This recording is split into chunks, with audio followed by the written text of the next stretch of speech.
projet Racine, ça nous a appris à connaître nos ancêtres, à aller à leur recherche et à découvrir nos histoires.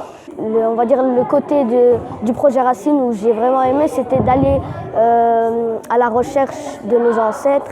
Et c'est ce que j'ai plu parce qu'en fait, ça se trouve, j'ai une arrière-grand-mère, mais je la connais même pas.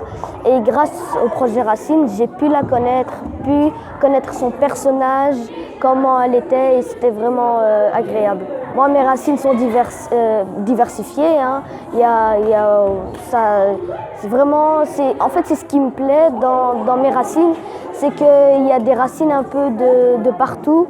Et j'ai pu découvrir ces racines. Il y avait des histoires qui blessaient le cœur.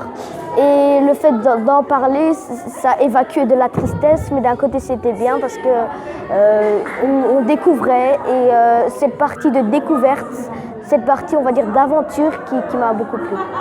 On a toujours été soudés, mais l'un de l'autre on est toujours soudés, mais vraiment là par exemple je sais que mon camarade il a eu des problèmes, il a eu vraiment des choses et que je suis là, que s'il a besoin de moi je serai là pour lui. J'ai bien aimé le projet parce que ça nous aidait à aller à la rencontre de la famille. Ça dépend lesquels, parce qu'il y en a des, ils y répondaient facilement. D'autres où ils y répondaient un peu moins facilement parce que ça les touchait au cœur ou ils n'avaient pas trop envie d'en parler. Et après en classe, ça dépendait de leur autorisation si je pouvais raconter ou pas trop. Et souvent ils me disent que c'est très bien d'aller à la recherche.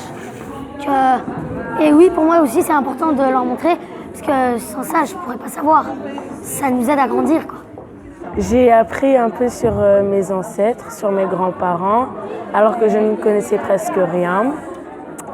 Donc voilà, ça c'est que mon bonheur, ça fait que mon bonheur de découvrir plus de choses sur ma famille.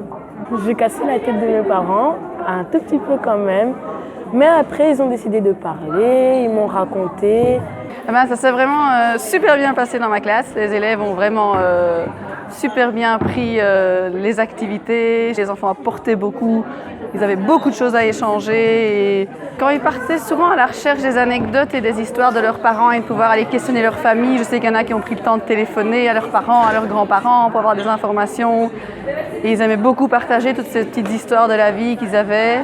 Les photos aussi qu'ils ont pu découvrir, il y en a beaucoup quand ils ont fait leur phase d'évaluation qui ont parlé de leurs parents, qu'ils ont pu faire le fait de pouvoir construire leur boîte de souvenirs et de pouvoir avoir des choses concrètes qui leur parlaient de leur famille, ça les avait vraiment fort touchés. Ils avaient été vraiment contents d'aller à la rencontre d'objets et en plus de personnes avec lesquelles ils pouvaient reprendre contact aussi. Certains parents ont bloqué la communication et n'ont pas voulu qu'on entre en contact ni avec eux, ni avec le reste de la famille. Donc on proposait de faire par les oncles, les tantes ou quoi, d'essayer de trouver des petites astuces.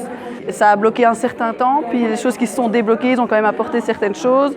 C'est vrai que certains sont ouverts aux autres et ont été contents dans l'évaluation. J'ai vu que certains avaient effectivement mis aussi qu'ils étaient contents d'avoir appris des choses sur leurs copains. Et que ça crée une espèce d'intimité et de proximité entre eux qu'ils n'avaient évidemment pas. Alors en tant que prof, c'est vrai, c'est très gai de pouvoir aller à la rencontre aussi, de découvrir mes élèves parce que on sait qu'il y a effectivement une très grande multiculturalité ici dans l'école. Et c'est vrai que c'est très gai de pouvoir prendre le temps de découvrir tout ça chez les enfants.